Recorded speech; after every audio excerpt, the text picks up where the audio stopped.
Max hier für Eingeschenkt TV mit Rudkowski aus den USA. Und ja, wir haben ja ein Interview oder ein Telefongespräch mit Prinz Chaos über die US-Wahlen und ich möchte einfach mal die Sicht eines US-amerikanischen Journalisten auf diese Wahlen bekommen. Hey Luke, thanks for joining me.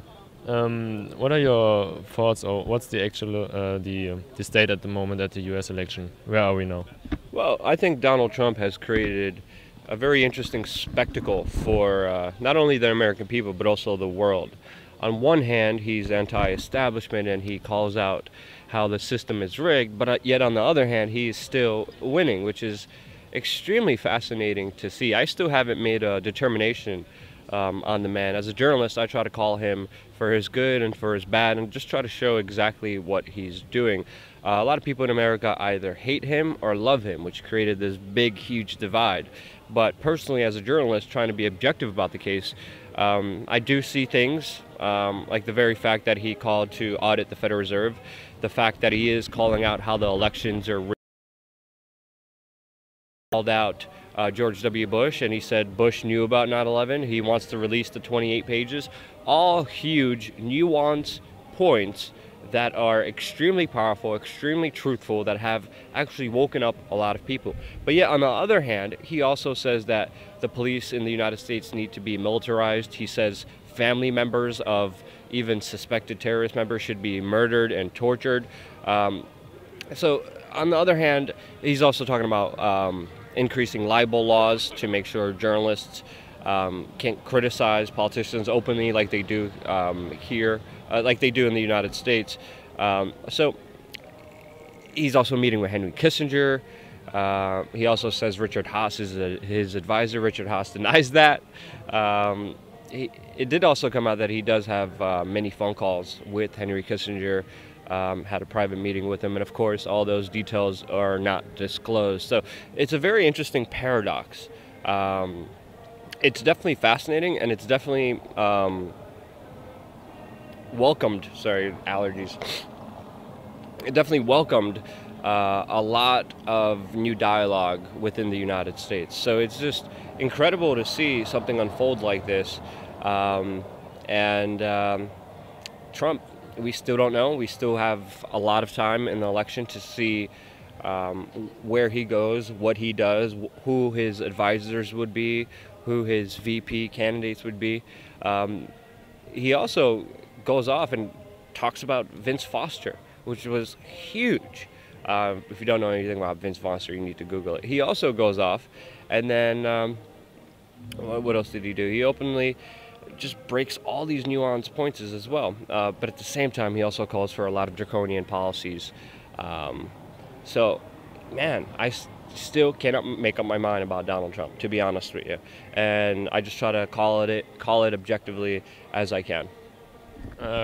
Compared to Hillary, could you leave some words for Hillary maybe? Hillary is the biggest criminal crook in Washington, D.C., in probably the political history of the United States. She is in bed with Saudi Arabia, who gave her $100 million. She is in bed with all the major corporations. She has Google executives, Facebook executives, Twitter executives working with her on her campaign. So obviously they could rig this election. There was a new scientific study that was conducted showing how Google could actually swing the election just by changing their news algorithm and their search algorithm. And obviously you're seeing a huge bias by the establishment, by the mainstream media, by major corporations and social media companies pushing for Hillary Rodham Clinton. She is the establishment of the establishment. She has ties and roots to a lot of corrupt, evil behavior that Washington has conducted within the last few years, and she has her fingerprints and also blood on her hands, especially when it comes to Libya, especially when it comes to Syria. What she has done is really not only destabilized the world, but just ultimately proved how corrupt you could be and how you could buy off these elections. You know, there's rallies and there's photos of Hillary Clinton having 60 people there. Meanwhile, Bernie Sanders has 10,000. But yet Hillary Clinton is still winning the nomination with the super delegates. And again, these are all things Trump also calls out.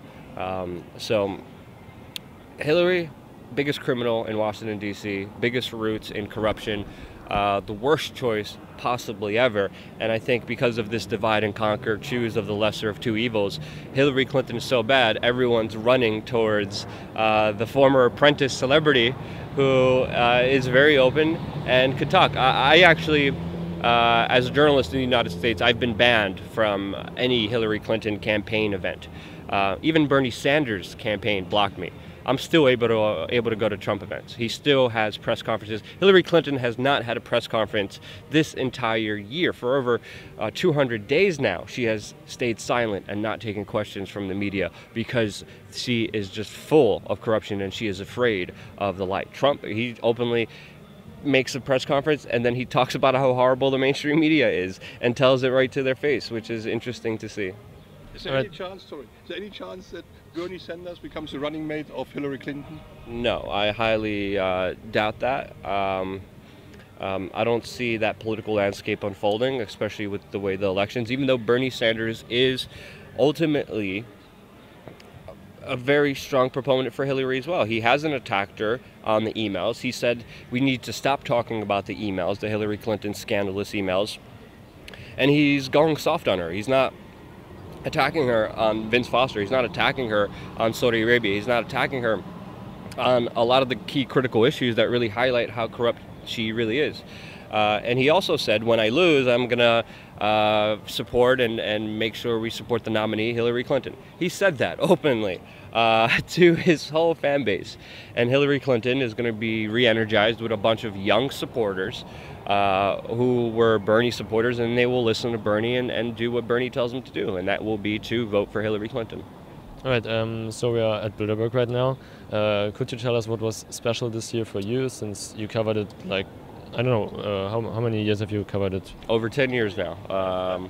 Could you tell us what was special this year and how have you been treated? Yeah. It definitely been special with just clear, outright abuse, intimidation, harassment, threats of violence, just for simply being here and just for simply doing my job as a journalist. I, as a journalist, am here to be beholden to the public. We are looking for the greater good of the people. We are looking to document, to share information, to empower individuals for the public interest. And we are doing nothing wrong, nothing illegal, nothing dangerous, nothing troublemaking, as they've labeled us, and we have been told if we come here we will be physically assaulted, we will be arrested. The police officer told me this after illegally stealing my camera. They raided our hotel room, searched our hotel room illegally, and he looked me dead in the eyes and said, yeah, I'm here to intimidate and harass you on behalf of the Bilderberg Group, which shows you the clear state of how powerful these guys are, how influential these guys are, and just also how above the law and how immoral these guys are to go after concerned citizens and journalists out here. So it's been more of a heavy-handed approach this year than other years before. Even though other years they had me arrested and set up for fake drug charges that I never had and put me in jail. They had to release me because they had nothing on me. But they did this before just for simply talking, just for simply asking questions, just for simply putting a video camera out there. And this year is worse than the year that I got arrested.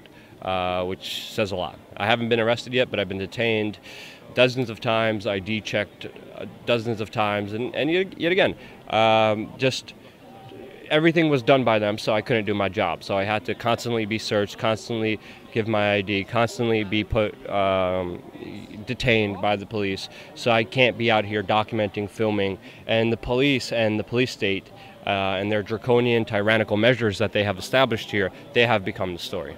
All right, one last question. Besides all the trouble at Bilderberg every year, what do you like at coming to these events? I like all the other individuals here who are fearless, who the police tell, if you come back here, we're going to arrest you. They come back here anyway and say, you know what, our rights, our human dignity, our resistance against these guys is more important than anything else. And being with these people and working with them is an absolute honor. It's an absolute pleasure. And it's also really fun to chase these guys down in the middle of the street when they do go out for their walk and ask them some serious questions. And you can literally see them run. That's fun. All right, thank you very much, Luke. Wird unser Land und unsere Demokratie auch aushalten. Ich würde mir wünschen, dass diejenigen, die sich dort versammeln, etwas transparenter mit dem umgehen, was sie da zu besprechen haben. Vielen Dank. Ja, ja. Vielen Dank.